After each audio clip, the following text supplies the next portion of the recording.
జాబిల్లి కథలు. సిరిపురం గ్రామంలో సత్తిబాబు అనే రైతు ఉండేవాడు. ఊరంతా సత్తిబాబుని సోమరిపోతూ అనేవారు. కాని సత్తిబాబు మాత్రం అది తన తెలివి అనేవాడు. మనం చేసే పనిని కష్టపడి చేయాల్సిన అవసరం లేదు, తెలివితో చాకచక్యంగా జరిపించవచ్చు అనేది సత్తిబాబు సూత్రం. సత్తిబాబు భార్య లక్ష్మి సత్తిబాబు చేసే పనికి వంకలు పెడుతూ కష్టపడమని నీతులు చెప్తూ ఉంటుంది. ఎవరెన్ని విధాలుగా చెప్పినా సత్తిబాబు మాత్రం వినేవాడు కాదు. ఒకరోజు ఉదయం లక్ష్మి సత్తిబాబుని నిద్రలేపుతూ ఉంటుంది. ఏమండి, లేవండి, పొద్దెక్కుతోంది. ఇంత పొద్దున్నే లేచి నేను చేయాల్సిన పనే ఉంది చెప్పు. పనే ఉందంటారేంటండి? మన పొలానికి నీరు పెట్టాలి కదా. మన చుట్టుపక్కల అన్ని పొలాలకు నీరు పారుతుంది. ఈరోజు మనం పొలానికి నీరు పెడదామని అనుకున్నాం కదా. మరిప్పుడు ఏం పనుంది అని అడుగుతారేంటి? మన పొలానికి నీరు పెట్టాలంటే మన కింద పొలం వెంకన్న కూడా తన పొలానికి నీరు పెట్టాలి. వెంకన్న సంగతి మనకెందుకండి? తన పొలానికి నీరు పెడితే పెట్టాడు, లేకపోతే లేదు. ముందు మన పొలం సంగతి చూడండి. వెంకన్న తన పొలానికి నీరు పెడితే సరిపోతుంది. మనం మన పొలానికి పెట్టాల్సిన అవసరమే లేదు. పంటకి నీరు పెట్టకుండా ఎలా పండుతుందండి? మాట్లాడితే వెంకన్న పొలంతో వంతు కలుపుతారేంటి? ఎందుకంటే వెంకన్న పొలం మన పొలానికి దిగువన ఉంది. అదేవిధంగా పంట కాలువ మన పొలానికి ఎగువన ఉంది. వెంకన్న తన పొలానికి నీరు పెట్టాలంటే మన పొలంలో నుంచే నీరు వెళ్ళాలి. తను తన పొలానికి నీరు పెడితే మన పొలం కూడా తడిచేలా గట్లు ఏర్పాటు చేశాను. అలాంటప్పుడు మన పొలానికి నేను నీరు పెట్టాల్సిన అవసరం లేదే. మరి వెంకన్న తన పొలానికి నీరు పెట్టకపోతే? తన పొలంతో పాటు మన పొలం కూడా ఎండిపోతుంది. ముందు మీరు మీ అతి తెలివి మాటలు పక్కన పెట్టి పొలానికి నీరు పెట్టే పని చూడండి. ఇప్పుడు నేను చేయాల్సింది పొలానికి నీరు పెట్టే పని కాదే. వెంకన్నని పొలానికి పంపించడానికి సరైన ఉపాయం ఆలోచించాలి. ఎందుకంటే వాడు నాకన్నా బద్ధకస్తుడు. ఇంకా నేను బుర్రను వాడతాను, వాడికి ఆ బుర్ర కూడా లేదు. కాబట్టి పొలానికి నీరు పెట్టే పని నేను చూసుకుంటానులే. నీ పన్ను చూసుకో, వెళ్ళు. ఎంతసేపు ఎదుటివాడితో పని చేయించడం తప్ప ఒళ్ళు వంచి పని చేయరా మీరు? ఏ ఒళ్ళు వంచి పని చేస్తే మీ కండలేమైనా కరిగిపోతాయా? మనకి తెలివితేటలుండగా ఒళ్ళు వంచడం ఎందుకే, దండగా. లక్ష్మి ఎంత చెప్పినా సత్తిబాబు మాట వినకపోయేసరికి చిరాకు పడుతూ అక్కడ్నించి వెళ్ళిపోతుంది. సత్తిబాబు నిద్రలేచి వెంకన్నను ఎలా పొలానికి పంపించాలనే దాని గురించే ఆలోచిస్తూ ఇంట్లో నుంచి బయటికొస్తాడు. ఎదురుగా వెంకన్న కనపడతాడు. వెంకన్నన్ దగ్గరికి పిలిచి, వెంకన్నా, నీ పొలానికి నీరు పెట్టావా? ఇంకా లేదు సత్తిబాబు, రేపు పెడదామనుకుంటున్నా. అయ్యో, అంటే నీకీ విషయం తెలీదా? ఏ విషయం? అదే, మన చుట్టుపక్కల అన్ని పొలాలకు నీరు సరిపోయిందని పంట కాలువను ఈరోజే ఆపేస్తున్నారు. మన చుట్టుపక్కల అన్ని పొలాలకు నీళ్లు పెట్టేశారు. నేను కూడా నిన్న నా పొలానికి నీరు పెట్టేశాను. నువ్వింకా పెట్టలేదా? అయ్యో, ఇప్పుడెలా? అంటే పంట కాలువ ఈ పాటికే కట్టేసుంటారా? ఏవో, నేను వెళ్ళి పంట కాలువ కట్టొద్దని చెప్తానులే. నువ్వెళ్ళి నీరు నీ పొలంలోకొచ్చేలా ఏర్పాట్లు చేసుకో. సమయానికి మంచి విషయం చెప్పావు సత్తిబాబు. నేనెళ్ళి పొలానికి నీరు పెట్టే పని చూస్తా. కాస్త నువ్వు కాలువ కట్టకుండా ఉండమని వారికి చెప్పు. సరే సరే, నేనా పని చూస్తాను గాని నువ్వెళ్ళి నీ పని చూడు అని సత్తిబాబు వెంకన్నను బురుడీ కొట్టించి పొలానికి నీరు పెట్టేలా ప్రేరేపించి పొలానికి పంపిస్తాడు. వెంకన్న సత్తిబాబు మాటలు నమ్మి పొలంలో కష్టపడి నీరు పెడతాడు. వెంకన్న పొలం సత్తిబాబు పొలానికి దిగువన ఉండడం చేత ముందుగా సత్తిబాబు పొలంలోకి నీరు వెళ్లి తర్వాత వెంకన్న పొలంలోకి నీరు చేరుతుంది. పొలానికి నీరు పెట్టిన తర్వాత సాయంత్రానికి వెంకన్న ఇంటికొస్తాడు. మళ్లీ ఇంటి దగ్గర సత్తిబాబు పిలిచి, ఏంటి వెంకన్నా, పొలానికి పూర్తిగా నీరు పెట్టావుగా? సమయానికి మంచి విషయం చెప్పి నా పొలం ఎండిపోకుండా కాపాడావు సత్తిబాబు. పంట కాలువ కట్టేశారా? నేను వెళ్లడం కాస్త ఆలస్యమై ఉంటే నిజంగానే కాలువ కట్టేసేవాళ్లు. నీ గురించి వాళ్ళకి చెప్పి ఈ రోజుకి నీళ్లు వదలమని చెప్పాను. అవును, నిన్న నీ పొలానికి నీరు పెట్టావని చెప్పావుగా. ఈ రోజు చూస్తే అస్సలు నీరు లేదు. నా పొలానికి ఎగువ నీ పొలం ఉండడం చేత ముందుగా నీ పొలం తడిసి తర్వాత నా పొలం తడిసింది. నువ్వు నాకు కాలువ నుంచి నీరొచ్చేలా చేశావు. నేను నీ పొలం తడిసేలా చేశాను. అవునా, మంచిది, మంచి పని చేశావు. నీ పొలంతో పాటు నా పొలానికి కూడా నీరు అందించావు. ఉదయం నుంచి బాగా కష్టపడి పనిచేసినట్టున్నావు. వెళ్ళి విశ్రాంతి తీసుకో. అలాగే అని వెంకన్న వెళ్ళిపోతాడు. ఇదంతా ఇంట్లో నుంచి గమనిస్తున్న లక్ష్మి సత్తిబాబు ఇంట్లోకి రాగానే, ఆ వెంకన్నతో ఈరోజు మన పొలానికి నీరు పెట్టించారుగా, మీరు మాత్రం ఇంట్లో నుంచి కదలకుండా 3 సార్లు తిన్నారు. పాపం వెంకన్న ఉదయం నుంచి ఎండలో కష్టపడి పనిచేసి ఇంటికొచ్చాడు. మీరేమో ఇంట్లోనే తిని కూర్చున్నారు. పైగా మీరేదో తనకి సహాయం చేసినట్టు మిమ్మల్ని అభినందిస్తున్నాడు. అసలు విషయం తెలిస్తే గుండె పగిలి చస్తాడు వెర్రి వెంకన్న. ఇలాంటి వాళ్ళు ఉన్నారు కాబట్టే నాలాంటి వాళ్ళు ఇంట్లో నుంచి కదలకుండా తెలివితేటలతో పనిని జరిపించుకుంటారు. అయినా పనిచేయడానికి ఇంత సోమరితనం ఏంటండి మీకు? అది సోమరితనం కాదే, తెలివిగా పనిచేయించుకోవడం. అయినా నీలాంటి తెలివి తక్కువ వారికి అది అర్థం కాదులే. సరేగాని రేపు రామాలయం గుడి దగ్గర సమావేశం ఏర్పాటు చేశారు. మిమ్మల్ని కూడా అక్కడికి రమ్మని కబురు పంపారు. ఆ విషయం నాకు తెలుసులే. త్వరలో పండగ రాబోతోంది కదా, గుడి దగ్గర భోజనాలు ఏర్పాటు చేస్తున్నారు.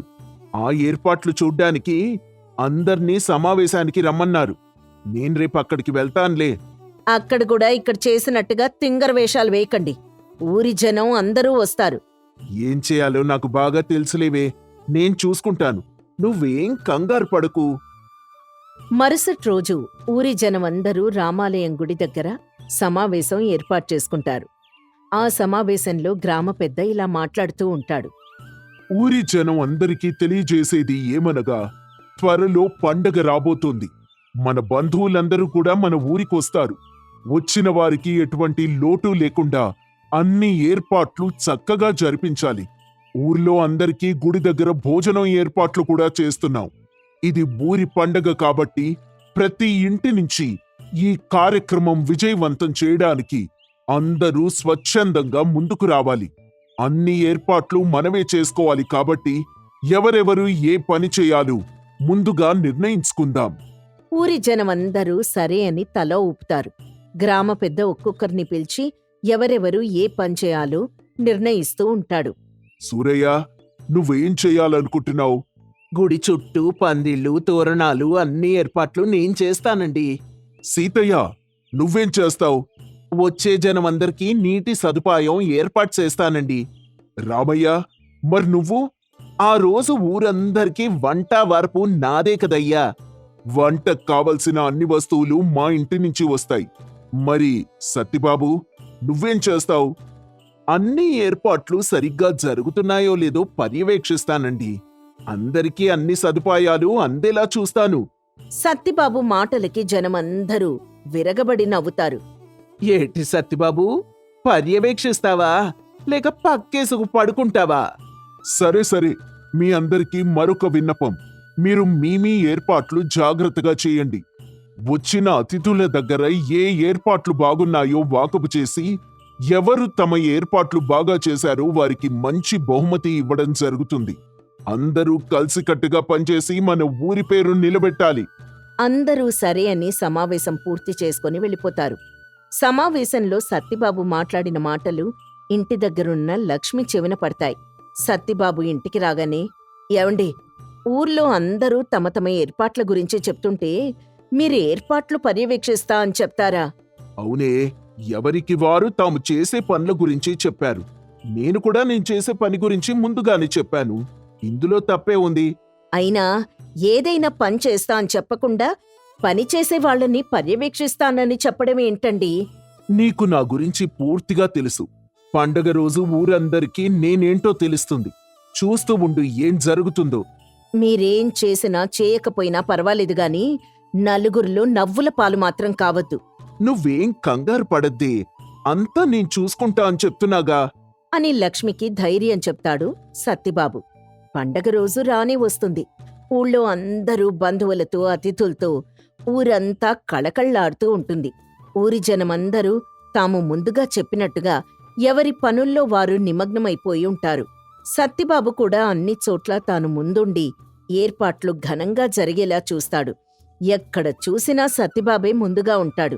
గ్రామ పెద్ద ఊరికొచ్చిన అతిథులతో తమ ఏర్పాట్ల గురించి చర్చిస్తూ ఉంటాడు. పండగ చాలా ఘనంగా జరుగుతుంది.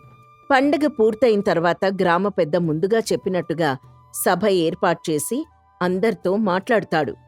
పండగ చాలా ఘనంగా జరిపినందుకు ముందుగా మీ అందరికీ నా అభినందనలు తెలియచేస్తున్నాను. మన ఊరికొచ్చిన అతిథులందరితో నేను మాట్లాడాను. ఈసారి కొత్తవారు కూడా మన ఊరిని తొలిసారి సందర్శించారు. వారికి మన ఊరి గొప్పతనం, మన ఊరి చరిత్ర గురించి చాలా గొప్పగా చెప్పి మన ఊర్ని ఉత్తమ గ్రామంగా వచ్చిన అతిథులు కొనియాడే విధంగా వివరించిన ఒక వ్యక్తి గురించి ఇప్పుడు మీకు తెలియజేస్తున్నాను. ఏ కార్యక్రమం దగ్గర చూసినా తనే ముందుండి ఈ పండుగను విజయవంతం చేసిన ఆ వ్యక్తి ఎవరో కాదు, మన సత్తిబాబు. గ్రామ పెద్ద మాటలకు లక్ష్మి ఆశ్చర్యపోయి చూస్తూ ఉంటుంది. గ్రామ పెద్ద సత్తిబాబుని ముందుకు పిలిచి, సత్తిబాబుని మనందరం సోమరి అని అనుకున్నాం, కాని తను మన ఊరికొచ్చిన అతిథులకు మన ఊరి గొప్పతనం గురించి వివరించి అందరూ మన ఊర్ని అభినందించేలా చేశాడు. సత్తిబాబు తెలివితేటలకు మెచ్చుకొని ముందుగా ఇస్తా అన్న బహుమతిని సత్తిబాబుకి అందజేస్తున్నాను. ఊరి జనమందరూ కూడా సత్తిబాబు తెలివితేటలకి తనని అభినందిస్తారు. ఊరికి మంచి పేరు తెచ్చిపెట్టినందుకు గ్రామ పెద్ద కూడా అతనికి మంచి బహుమతిని అందజేస్తాడు. బహుమతి తీసుకుని ఇంటికొచ్చిన తర్వాత లక్ష్మి సత్తిబాబుతో, ఏవండి, ఇన్నాళ్ళు నేను మిమ్మల్ని సోమరిపోతూ అనుకున్నాను, కానీ ఈరోజు మీరు మీ తెలివితేటలతో ఊరందర్నీ మంత్రముగ్ధుల్ని చేశారు. మరేమనుకున్నావు? సత్తిబాబు అంటే నేను నీకెన్నోసార్లు చెప్పానే, మనం చేసే పనిని కష్టపడి చేయాల్సిన అవసరం లేదు. ఇష్టపడి చేస్తే ఫలితం ఇలాగే ఉంటుంది. ఆ రోజు నుంచి లక్ష్మి సత్తిబాబుని సోమరి అనడం మానేసి తెలివైన సోమరి అనడం మొదలుపెట్టింది. రంగాపురంలో మాధవ, లక్ష్మి అని దంపతులు నివసిస్తూ ఉండేవారు. లక్ష్మి మంచి తెలివిగల గృహిణి, మాధవ కష్టజీవి. కాని ఇక్కడొక సమస్య వచ్చి పడింది. మాధవని ఊరి జనమందరూ మతిమరుపు మాధవ అంటూ పిలిచేవారు. మాధవ ప్రతి విషయాన్ని మర్చిపోతూ ఉంటాడు. లక్ష్మి మాధవ మతిమరుపు పోగొట్టడానికి చాలా రకాలుగా ప్రయత్నం చేస్తూ ఉంటుంది. కాని మాధవ మతిమరుపు మాత్రం తగ్గదు. ఒకరోజు మాధవ పొలానికి బయలుదేరుతూ ఉండగా, ఏవండి, వంట పూర్తయింది, మీరు పొలానికి వెళ్లేటప్పుడు భోజనం తీసుకుని వెళ్ళండి. సరే, క్యారేజ్ కట్టు. ఇంతకీ ఏం కూర వండావు? మీకిష్టమని వంకాయ కూర వండాను. నిజమా? అయితే కొంచెం కూర ఎక్కువగా వేసిపెట్టు. సరేనండి. మాధవ లక్ష్మి పక్కనే ఉండి క్యారేజ్ కట్టించుకుని బుట్టలో పెట్టుకుని పొలానికి బయలుదేరుతూ గుమ్మం దగ్గరికి రాగానే, ఈ రోజు పొలానికి వెళ్ళేటప్పుడు పార తీసుకుని వెళ్ళాలి. ఇంతకీ పార ఎక్కడ పెట్టాను అని పార కోసం వెతుకుతూ చేతిలో ఉన్న బుట్టను కింద పెట్టి పార దొరకగానే దాన్ని భుజాన వేసుకుని పొలానికి వెళ్ళిపోతాడు. కొద్దిసేపటి తర్వాత లక్ష్మి ఇంట్లో పనులు చేసుకుంటూ బయటికి వచ్చేసరికి గుమ్మం దగ్గర భోజనం పెట్టిన బుట్టను చూసి, అయ్యో, ఈరోజు ఈయన భోజనం ఇక్కడే పెట్టి మర్చిపోయి వెళ్ళిపోయారు. అసలే ఆకలి కాగలేరు. ఈయన మతిమరుపుతో రోజూ వేగలేక చస్తున్నాను. సరే, పని పూర్తయిన తర్వాత నేనే తీసుకెళ్ళిస్తాను అని అనుకొని ఇంట్లో పని పూర్తి చేసుకుని భోజనం ఉన్న బుట్ట తీసుకుని పొలానికి బయలుదేరుతుంది. పొలంలో మాధవ పనిచేసుకుంటూ ఉంటాడు. చుట్టుపక్కల పొలంలో మిగతా రైతులు పని పూర్తి చేసుకుని భోజనం చేయడానికి గట్టు మీదకొస్తారు. వారిలో నుంచి రంగయ్య మాధవని పిలుస్తూ, ఓ మాధవా, పని తర్వాత చేయొచ్చు గాని ముందు భోజనం చేద్దువుగాన్రా. అప్పుడే భోజనం వెళ్ళయిందా? సమయం చాలా వేగంగా నడుస్తోంది అంటూ గట్టు మీదకొచ్చి చుట్టుపక్కల వెతుకుతూ ఉంటాడు. ఏంటి మాధవా, ఏం వెతుకుతున్నావు? నా భోజనం ఎక్కడో పెట్టాను, కనిపించటం లేదు. దాని గురించే వెతుకుతున్నా. ఎక్కడ పెట్టావో సరిగ్గా గుర్తు చేసుకో. ఇక్కడ అందరి భోజనాలు ఉన్నాయి, నీది మాత్రమే కనిపించటం లేదంటే ఎక్కడో మర్చిపోయి ఉంటావు. అసలే నీకు మతిమరుపు ఎక్కువ. మతిమరుపు అనేసరికి మాధవ కోపం వచ్చి రంగయ్య మీద అరుస్తాడు. ఇంకొకసారి మతిమరుపు అన్నావంటే ఊరుకునేది లేదు. ఇంతలో అక్కడికి లక్ష్మి భోజనం ఉన్న బుట్టను తీసుకుని వస్తుంది. వచ్చేసరికి మాధవ రంగయ్యతో వాదిస్తూ ఉంటాడు. అది చూసిన లక్ష్మి మాధవ్ దగ్గరకొచ్చి, ఏంటండి, ఎందుకంత గట్టిగా అరుస్తున్నారు? లేకపోతే చూడు, నాకు మతిమరుపు అంటున్నాడు. ఎందుకనలా అన్నాడు? నా భోజనం ఎక్కడో పెట్టాను, అది కనిపించటం లేదు. దాని గురించి వెతుకుతుంటే నేనెక్కడో మర్చిపోయానని అంటున్నాడు. సరిపోయింది సంబరం. ఈ రోజు మీరు క్యారేజీ మన ఇంటి గుమ్మం దగ్గరే వదిలేసి వచ్చేశారు. మీరెక్కడ ఆకలితో ఇబ్బంది పడతారని నేనే మీకు భోజనం తీసుకొచ్చాను. నిజమా? నేను భోజనం ఇంటి దగ్గరే మర్చిపోయానా? అవునండి, ఇదిగోండి మీకోసం నేను తీసుకొచ్చాను. ఏంటి మాధవా, ఇప్పటికైనా ఒప్పుకుంటావా నీకు మతిమరుపు అని? మాధవ చిరాకు పడుతూ భోజనం తీసుకుని పక్కకెళ్ళి కూర్చుని భోజనం చేస్తూ ఉంటాడు. లక్ష్మి అతని దగ్గరకొచ్చి, మీకు రాను రాను మతిమరుపు ఎక్కువైపోతోంది. నేను దాన్ని ఎంత తగ్గిద్దామని ప్రయత్నించినా తగ్గకపోగా ఎక్కువైపోతోంది. నువ్వు కూడా రంగాలాగే నన్నెగతాళి చేస్తున్నావా? అది కాదండి, మీ మతిమరుపు తగ్గించడానికి నా దగ్గర ఒక ఉపాయం ఉంది. దాన్ని పాటించండి, సరిపోతుంది. సరే సరే, అదేదో రేపు ప్రయత్నిస్తానులే. ఇప్పటికి మాత్రం భోజనం చేస్తాను అని భోజనం చేస్తాడు. లక్ష్మి ఇంటికి వెళ్ళిపోతుంది. సాయంత్రానికి పని ముగించుకొని మాధవ్ కూడా ఇంటికి చేరుతాడు. ఇంటికొచ్చిన మాధవ్తో లక్ష్మి ఇలా అంటుంది, ఏవండి, మీ మతిమరుపు తగ్గడానికి ఒక ఉపాయం ఉందని చెప్పాను కదా, చెప్పమంటారా? సరే చెప్పు, అలాగే ప్రయత్నిస్తాను. ఇది పెద్ద ఘనకార్యమేమీ కాదండి. మీరు ప్రతిరోజూ చేసే పనులని ఒక కాగితం మీద రాసి మీ మెళ్ళో తాయెత్తులా కడతాను. మీరు పొలంలో వంగి పనిచేస్తున్నప్పుడు మీకది కనిపిస్తూ ఉంటుంది. అప్పుడు దాన్ని మీరు చదివితే ఏ సమయానికి ఏ పని చేయాలో మీకు గుర్తుకొస్తుంది. ఏమంటారు? సరే, అలాగే కానివ్వు. నువ్వు నా మతిమరుపు తగ్గిస్తాను అంటూ ఉంటే నేను మాత్రం ఎందుకు కాదంటాను? మరుసటి రోజు ఉదయం లక్ష్మి తాను చెప్పినట్టుగా ఇంటి దగ్గర మొదలైనప్పటి నుండి తిరిగి ఇంటికొచ్చేంత వరకు ఏం చేయాలో మొత్తం ఒక కాగితం మీద రాసి దాన్నొక తాడుతో కట్టి మాధవ మెళ్ళో కడుతుంది. మాధవ దాన్ని చూసుకుని పొలానికి బయలుదేరతాడు. ఈసారి భోజనం ఉన్న బుట్టను తీసుకుని వెళ్తాడు. పొలంలో పనిచేస్తూ ఉండగా మెళ్ళో ఉన్న కాగితం తన ముఖానికి తగులుతూ ఉంటుంది. అది చూస్తాడు. దానిలో ఉన్న విషయాన్ని చదువుతాడు. భోజనం చేయాలని తనకు గుర్తుకొస్తుంది. ఈ సమయానికి భోజనం చేయాలని కూడా నా భార్య లక్ష్మి ఇందులో రాసి పెట్టింది. నాకు తెలీదా ఆకలి వేసినప్పుడు భోంచేయాలని? అది కూడా ఇందులో రాయాలా? అని మెళ్ళో ఉన్న తాయెత్తును తీసి పక్కన వేస్తాడు. వెళ్ళి భోజనం చేసొచ్చి ఒక చెట్టు కింద కూర్చొని పని చేయకుండా నిద్రపోతాడు. కొద్దిసేపటి తర్వాత మెలకు వచ్చి భోంచేసిన బుట్ట అక్కడే వదిలేసి పార తీసుకుని ఇంటికి వెళ్ళిపోతాడు. ఇంటికి తిరిగి రాగానే లక్ష్మి అతన్ని చూసి, ఏమండి, పార మాత్రమే తీసుకొచ్చారు, భోజనం పెట్టిన బుట్టేది? అవును, నువ్వు భోజనం పెట్టిన బుట్ట ఎక్కడుందది? నన్ను అడుగుతారేంటండి? అవును, మీ మెళ్ళో కట్టిన తాయెత్తేది? అదే, నేను పనిచేస్తున్నప్పుడు నా ముఖానికి తగులుతుందని చెప్పి దాన్ని తీసి పక్కన పెట్టాను. మళ్ళీ తీసి మెళ్ళో వేసుకోవడం మర్చిపోయాను. అసలు నేను దాన్ని మీ మెళ్ళో ఎందుకు కట్టానో గుర్తుందా? తాయెత్తు ఎందుకు కడతారే? ధైర్యం కోసమే కదా. ఓరి నా మతిమరుపు మగడా, నీ మతిమరుపు తగ్గించాలని నేను చేసే ప్రయత్నాలన్నీ వృధా చేస్తున్నావు. ఇంక నిన్నెలా మార్చగలను? నన్ను మార్చాల్సిన అవసరమేముంది? నేనెందుకు మారాలి? మీకు మతిమరుపు అన్న సంగతి కూడా మర్చిపోయి బ్రతుకుతున్నారు. ఇంక నేనేం చేయగలను అని అలిగి ఓ పక్కకెళ్ళి కూర్చుంటుంది. మాధవకు తన మతిమరుపు గురించి అప్పుడు గుర్తుకొస్తుంది. లక్ష్మి దగ్గరకొచ్చి, లక్ష్మి, నన్ను మన్నించవే. నేను అసలు విషయం మర్చిపోయి నీతో వాదిస్తున్నాను. ఇక మీదట నువ్వేం చెప్పినా తూచా తప్పకుండా చేస్తాను. వద్దులేండి, మిమ్మల్ని మార్చాలని ప్రయత్నించిన ప్రతిసారి నేను ఓడిపోతూనే ఉన్నాను. మీరు మీ మతిమరుపుతోనే హాయిగా బ్రతికేయండి. ఊర్లో అందరూ నా మొగుడిని మతిమరుపు మాధవ, మతిమరుపు మాధవ అని అంటూ ఉంటే విని తట్టుకోలేక మిమ్మల్ని మార్చాలి అనుకున్నాను కదా. అదే నేను చేసిన పెద్ద తప్పు. లక్ష్మి, నువ్వలా బాధపడికే. ఇక మీదట నువ్వేం చెప్పినా తప్పకుండా చేస్తాను. అయితే ఇదే ఆఖరిసారి. ఈ ప్రయత్నం కూడా వృధా అయిపోతే నేనేం చేయలేను. వృధా కానివనే, నువ్వేం చెప్పినా చేస్తాను. అవును, మీరు పాటలు బాగా పాడతారు కదా? దానికే చాలా బాగా పాడతాను. ఓ పాట పాడమంటావా?